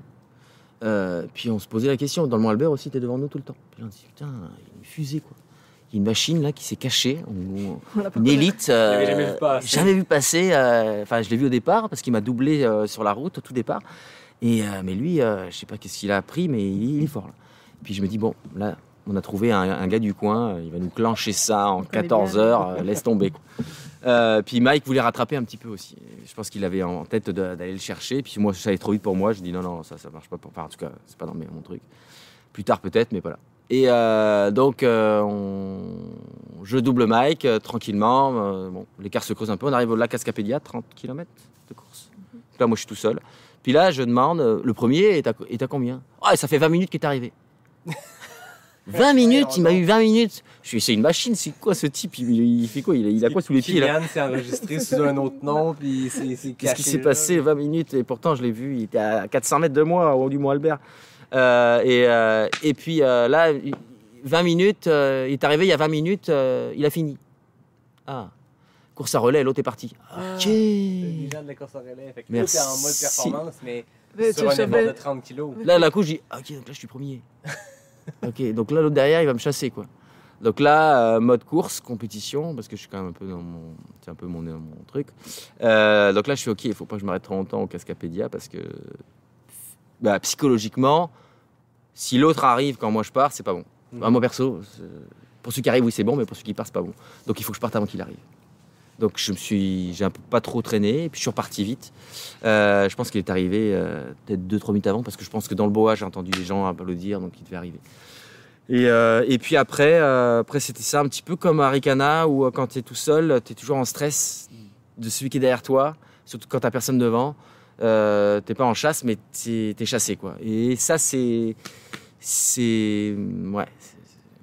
difficile à gérer, je trouve. Ouais. C'est pas une Surtout- position qui est le fun nécessairement. Surtout parce que tu tu n'es cours caché. puis t'es jamais capable de savoir en ravito à combien il est l'autre. Ben, Par c'est contre, ça. l'autre, à chaque fois qu'il arrive à un ravito, il le sait. Exact. Il est passé il y a combien de temps, celui d'avant moi? Il y a 12 minutes 32, ok. Mais moi, je sais pas. Moi, je suis devant, je sais pas à combien il va arriver Ah, tu vas derrière. pas te plaindre d'être premier. Ouais, c'est stressant tout de même. C'est 5 minutes ou 30 minutes, quoi. Et donc, d'un coup, je cours. Puis là, je m'étais au niveau de l'alimentation. J'avais un peu écouté ou lu les conseils de David Jecker sur le fait de s'alimenter. Je pense qu'Eliott en avait parlé aussi. Et donc, de manger beaucoup. Donc, j'essayais de manger quand même assez régulièrement. Je prenais beaucoup de pâtes de fruits. Et puis, je pensais donc à mon alimentation et puis à la stratégie que j'allais prendre. Puis je dis, bon, ne brûle pas, essaie de maintenir un bon pace pour garder un écart. Et là, d'un coup, je réalise que c'est un aller-retour. Et je me dis, quand j'arrive au lac Thibault, je vais le recroiser, Mike, si je suis en C'est tête. ça. Là, je vais pouvoir regarder. Je regarde ma montre en partant du lac Thibault, en arrivant du lac Thibault, combien de temps je me suis arrêté. Et après, C'est le double. à combien de temps. Oui, puis quand je le chope, je regarde ma montre, je regarde l'écart, je calcule. Donc effectivement, ça se passe comme ça, je calcule. C'est un aller-retour carrément. Je pensais qu'il y avait un peu de variation sur le À la parcours. fin, il y a une petite boucle. OK. Ouais, à Mais la sinon, c'est vraiment 54. 54 d'un sens, 54 de l'autre. 54-59, je crois, un truc Ok. comme ça. Ouais, parce que la boucle est plus longue. Et donc le retour est un peu plus long. Et donc voilà, je retrouve Mike au retour, je le croise Mike, là je calcule 10 minutes de course, 10 minutes au ravito, plus le temps, donc on avait 25-30 minutes d'écart à peu près dans ma tête.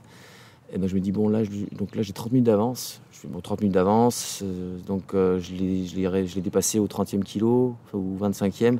En 25 km j'ai mis 30 minutes, et je dis bon, ça va, je continue à courir.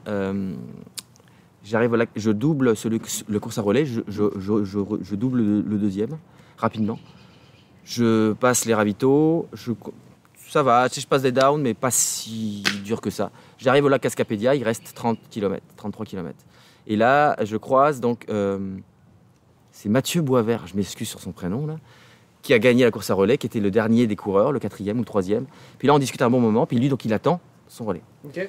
Et donc moi, je me pose 15 minutes. Je me pose 15 minutes, je prends le temps, je ferme les yeux parce que je commence à avoir du mal à m'alimenter. Je repars. Donc lui attendait son coureur, que j'avais doublé moi Ah oui. au départ du lac Thibault en plus.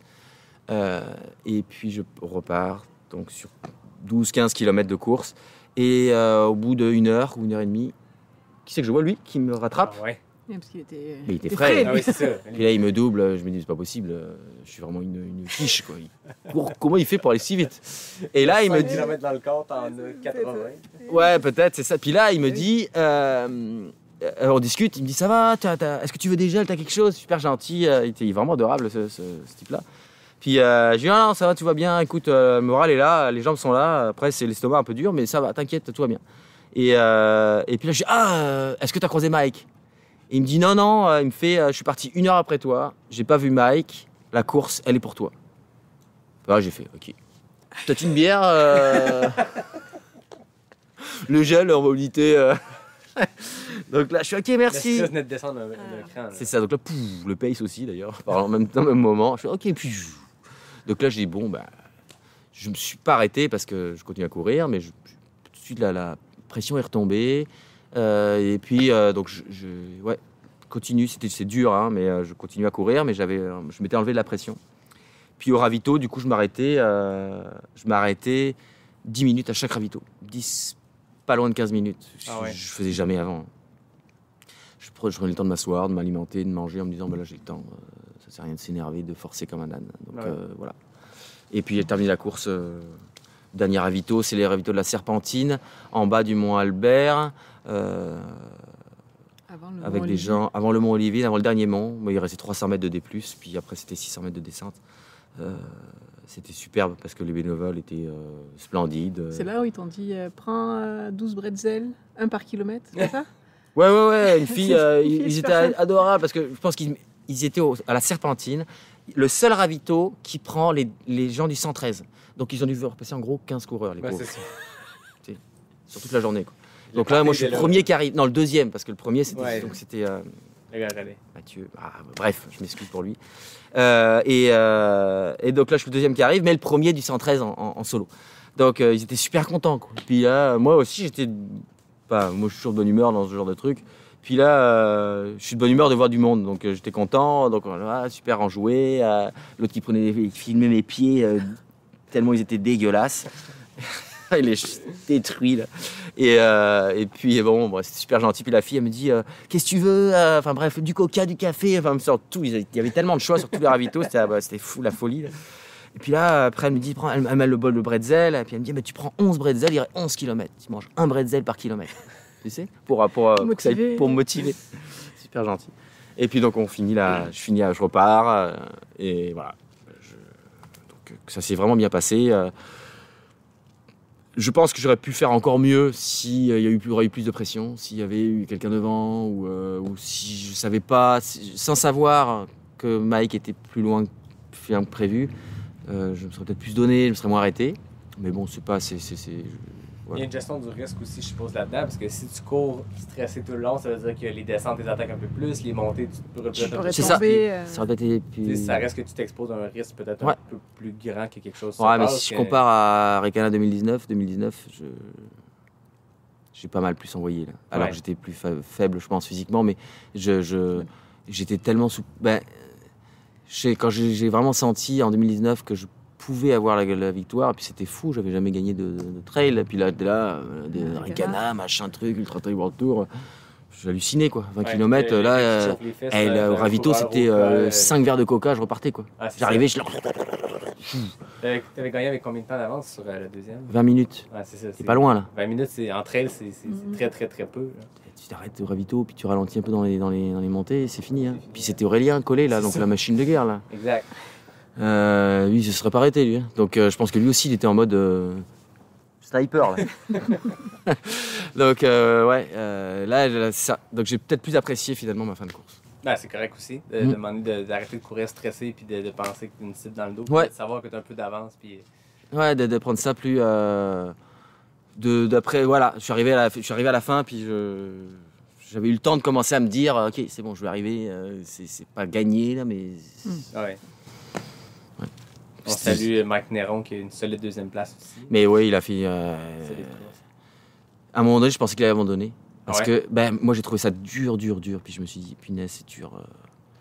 Est-ce qu'ils sont encore là derrière? Parce que c'est rough, là. Il y a eu un taux d'abandon immense. Je pense que c'est 25% qui ont terminé. Puis côté femmes, il y a Anne Bouchard, puis Marie Chamberlain, Marie quelque chose, Chamberlain. Marie, ouais. Mais bref, il y a 2 filles qui ont terminé. Ouais. Puis, au total, sur le nombre qui vous êtes partis, il y a 25% de taux de finisher. C'est très peu, là. Ouais, ça fait pas beaucoup. Les cut-offs sont durs. Mais bon. C'est ça, partie du jeu. Les courses gaspésiennes, quand t'as fait difficile. C'est ça, ça fait partie du truc. C'est la Gaspésie. En tout cas, à refaire. Ça se mérite. Ouais. À refaire. Tombe en amour avec la course. Avec la course, avec l'organisation, avec le lieu. J'encourage les auditeurs à aller le faire. Est-ce qu'ils vont ramener, parce que dans le temps de l'Autorel du Mont-Albert, il y a eu la grande traversée qui était à peu près une épreuve de cette distance-là, 113-120 km. Puis à un moment donné, ils ont fait comme la vraie grande traversée qui a été une édition une fois, 2017, je pense, un 100 miles, qui était vraiment... Jeff qui a le record. Jeff Cochon avait gagné, qui est littéralement le parcours qu'Eliott Cardan avait tenté l'an passé dans sa traversée des Chic-Chocs, qui qui est une vraie grande traversée de 160 km avec 10 000 mètres des plus. On parle d'un profil à la UTMB Hard Rock, mais avec un terrain beaucoup plus sauvage. C'est probablement une des courses les plus difficiles que j'ai jamais eues, point. Fait que, en tout cas, j'ai aucune information confidentielle, là, je le dis, mais déjà 113 km, c'est extrêmement difficile selon le profil, selon le terrain. Mais il existe ça, ce 160-là, un tracé qui existe. Mais est-ce que Mathieu Blanchard a dû le passer, le 160 ouais, exact, au complet? Quand il a fait son GR1, il devait faire cette section-là au complet. C'est cool. Félicitations. Très belle victoire. Ah ouais, je suis super content.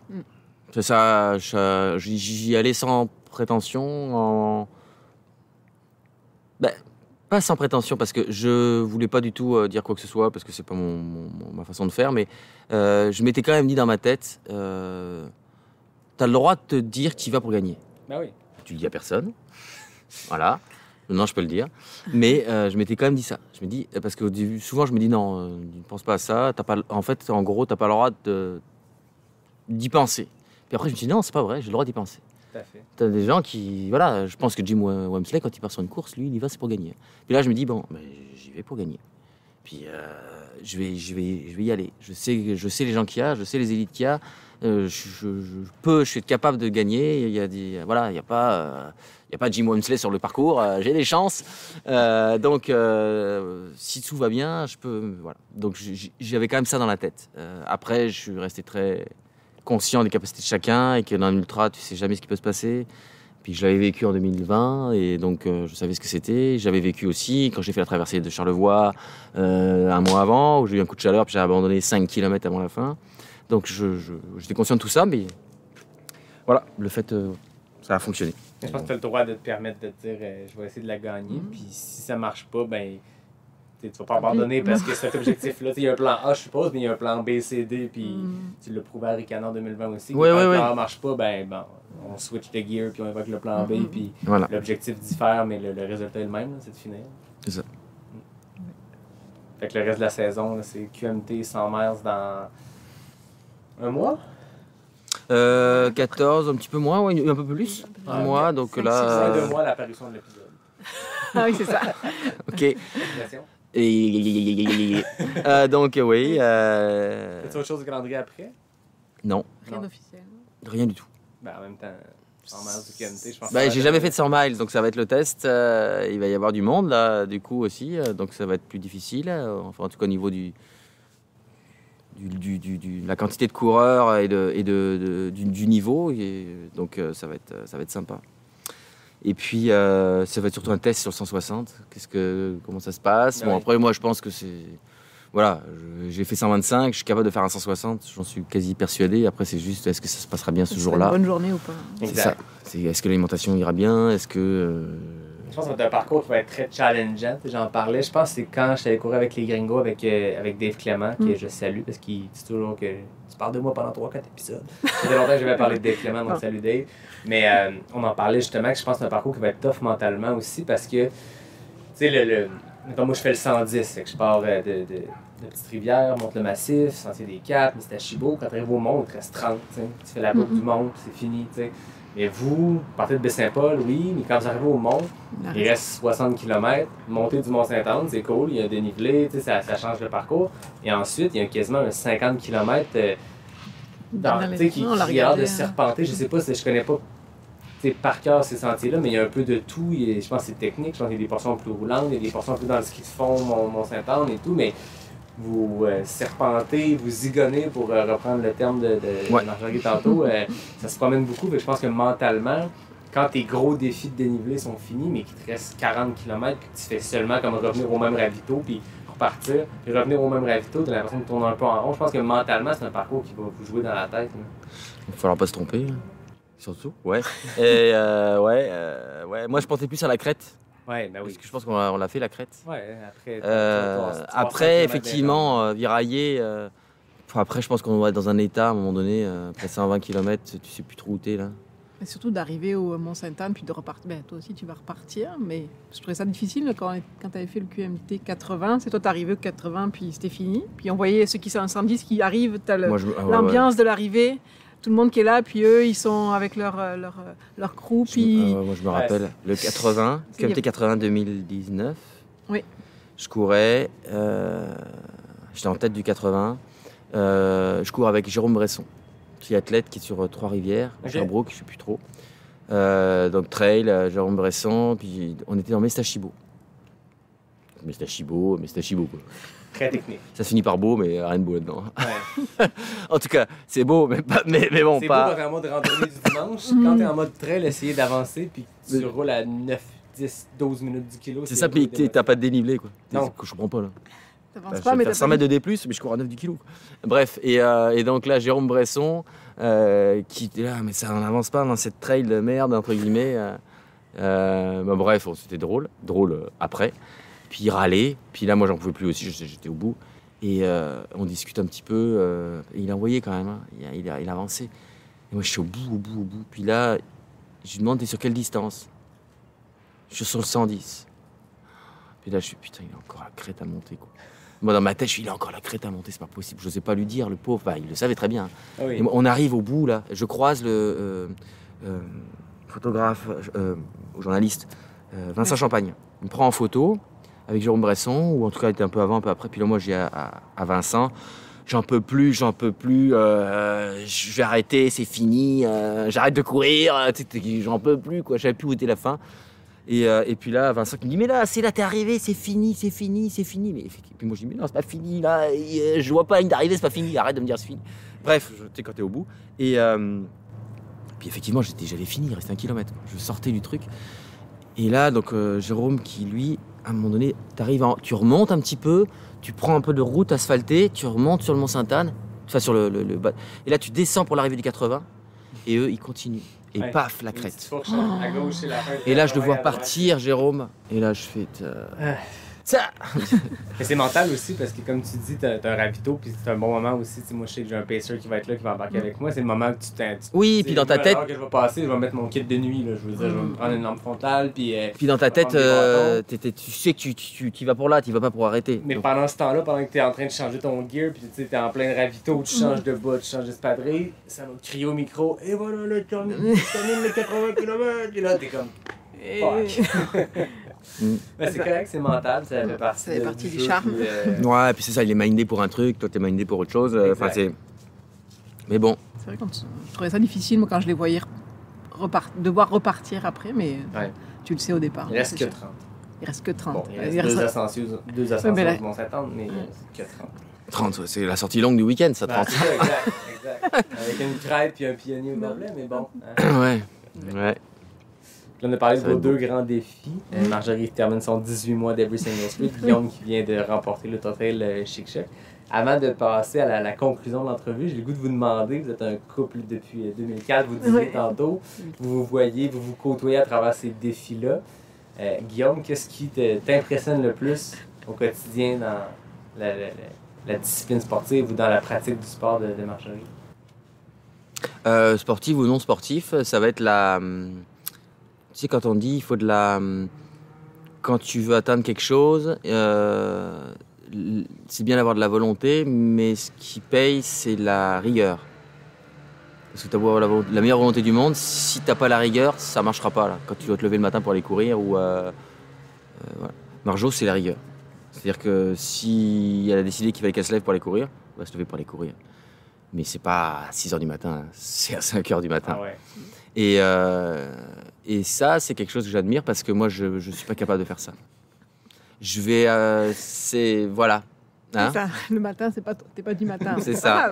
Oui, mais je cours pas la nuit non plus. Donc, je sais pas si je suis du matin ou du soir. Je suis du milieu de journée, en fait. Hein? Ouais, non, mais voilà, parce que je sais pas. Alors, est-ce que c'est les femmes ou est-ce que c'est Marjo? Je pense que c'est toi, parce qu'on te le dit souvent aussi que t'as une... Je suis un peu têtu aussi. Oui, mais moi aussi je suis têtu, mais ça n'empêche que le matin, voilà quoi. Moi, quand elle me dit tu vas courir demain matin, je sais pas, ok, parce que je me laisse l'opportunité d'y aller ou pas. Souvent pas, mais c'est ça, c'était mon créneau moi le matin. Ouais, mais voilà, c'est ça, c'est cette espèce de rigueur et cette détermination qui fait qu'elle arrive au bout de ses choses avec ce qu'elle a envie de faire, avec son voilà, ce qui la motive, c'est ça. Et voilà. les yeux rivés sur l'objectif. Oui, exact. Je t'entends la question. Au quotidien, tu l'as vu venir. Oui, non, c'est ça. Qu'est-ce qui t'impressionne de Guillaume? Mon nombre d'heures de sommeil? Oui, une bonne récupération de sommeil. Ça, c'est... Important. C'est la clé. Non, mais c'est la clé, Guillaume, je sais, c'est la il faut- récupération. Moi, je dors Je peut-être n'arrête pas pas de lui assez, dire. mais ouais, ça, moi, je suis pas une grande dormeuse. Mais lui, il récupère le sommeil que... À deux, vous avez le 16 heures que deux personnes ont besoin, chacun 8 heures. Exact. Ouais, il a une bonne portion. Lui. Non, Guillaume, j'aime bien sa façon de voir la simplicité de son... Enfin, il aborde la course de façon... c'est très simplement. Il se prend pas la tête. Il fait... il y a toujours ce côté... prendre du plaisir. Désorganisé, en fait. Joli. Voilà. Je n'osais pas le dire, le terme. Non, mais c'est parce que c'est ça, il n'y a pas de plan. Mais c'est très bien, comme ça. Comme ça, il n'y a pas trop d'enjeux, même si lui, il s'en met des fois dans la tête. Mais c'est ça, il n'y a pas il se met pas la pression. Il pense plus... Bon, c'est un défaut, il pense pas assez à lui peut-être, mais il pense à sa famille ou à ses enfants, à moi, avant peut-être de penser à lui, parce que c'est ça, il n'y a pas de plan de cet entraînement, ça vient comme ça vient. Donc c'est ça qui est bien. Ça reste abordable, il ne se prend pas la tête, même s'il gagne les courses. Ben, y a pas la grosse tête. inspirant de se Non. dire qu'il n'y a pas besoin d'avoir la discipline. C'est pas ça, besoin c'est d'avoir, sûr qu'il a... de se prendre la tête, mais d'y aller. Je pense que c'est un sport qui permet ça. Je pense qu'en marathon de très très haute performance, en triathlon de haute performance, il y a peut-être moins de marge pour ça. Alors qu'en trail, je pense que c'est du temps sur ses jambes, c'est une game mentale. Tu sais, l'entraînement, la préparation physique, l'entraînement physique se passe avant. Rendu le jour de la course, oui, le physique est nécessaire, mais ça se passe qu'entre les deux oreilles. Non, c'est ça. C'est entre les deux oreilles que ça se passe beaucoup, ouais. Exact. Ben, très intéressant. Avant de terminer, j'ai toujours, tu le sais, Marjorie, qui est une fidèle auditrice, les questions éclairs. J'ai déjà fait des questions éclairs avec Elliot. On a rebrandé ça quand c'est un deuxième invité qui revient.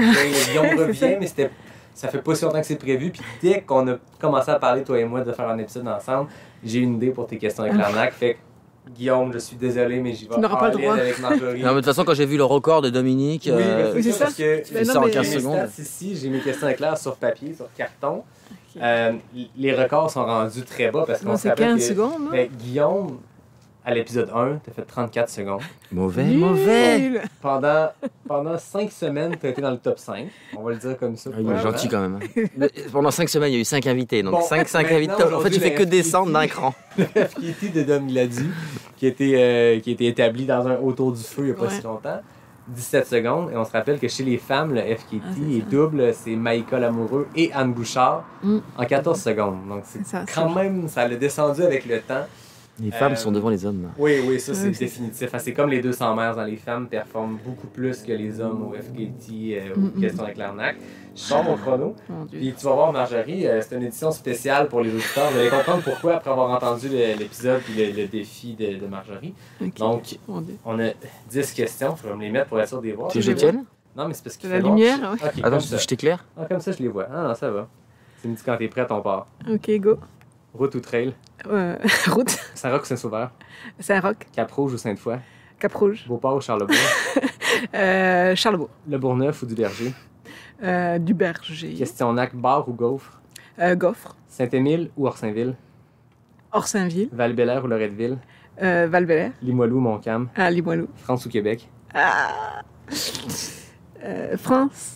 23 Non, secondes. c'est- Très, très, très fort. C'est On va lui impossible. donner Guillaume, c'est plus de 11 secondes. J'ai gagné Je suis Guillaume, content. ouais, c'est ça. Je me Mais- suis fait laminer. Solide. Mais tu sais, je me suis amusé parce que là, c'était trop facile. non, mais Là, tu c'est- viens de découvrir...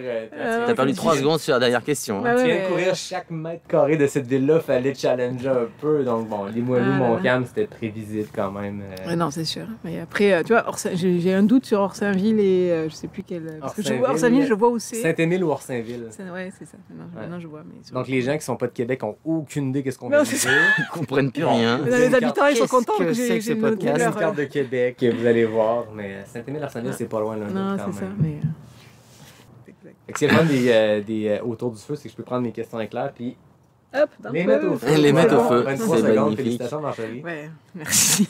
Ben, merci à vous Wow. deux, c'était vraiment intéressant. Ouais. On a pu parler de chacun vos gros accomplissements respectifs des dernières semaines. Merci. Puis c'était vraiment le fun depuis le temps qu'on en Ouais, parlait. non, je sais. Depuis le temps qu'on s'était dit, Guillaume aussi, que bon, t'as été le premier à oser te lancer dans un ticoun que personne connaît, qui lance un podcast qui s'appelle Pas sorti du bois. Guillaume, le premier que j'ai contacté et le premier qui a embarqué. Donc, je te remercie encore une fois. Ouais, bah écoute, c'est Dominique, je pense qu'il m'avait parlé de toi. Ou je sais plus comment ça s'est passé, mais ouais, moi, c'est cool. En tout cas, j'étais sûr que ça allait bien marcher parce que ça se voyait que t'es doué là-dedans, en tout cas. Ouais. On avait eu beaucoup de plaisir ce premier épisode. Je suis impressionné par